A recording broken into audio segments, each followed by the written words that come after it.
16 December মহান বিজয় দিবস বীরের জাতি হিসেবে বাঙালির আত্মপ্রকাশের দিন। পৃথিবীর মানচিত্রে স্বাধীন ভূখণ্ড হিসেবে বাংলাদেশের নাম প্রতিষ্ঠার মাইল ফলকের দিন। 1971 সালে এক সাগর রক্তের বিনিময়ে অর্জিত হয়েছিল এই মহান দিনটি। প্রতি বছরের ন্যায় এবছরও সারা দেশে নানা আয়োজনের মধ্য দিয়ে উদযাপিত হচ্ছে বিজয়ের এই বিশেষ দিনটি।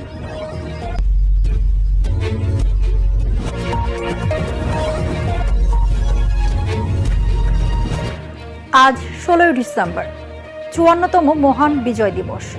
জাতির শ্রেষ্ঠ সন্তানদের গভীর শ্রদ্ধার সাথে স্মরণ করছে জাতি। সকালে সূর্যোদয়ের সাথে সাথে সাভার জাতীয় স্মৃতিসৌধে শ্রদ্ধা জানিয়েছেন রাষ্ট্রপতি মোহাম্মদ শাহাবুদ্দিন। এখন শ্রদ্ধা জানাবেন প্রধান উপদেষ্টা ডক্টর মোহাম্মদ ইউনূস। একই সাথে ফুলেল শ্রদ্ধা জানাবেন উপদেষ্টা পরিষদের সদস্য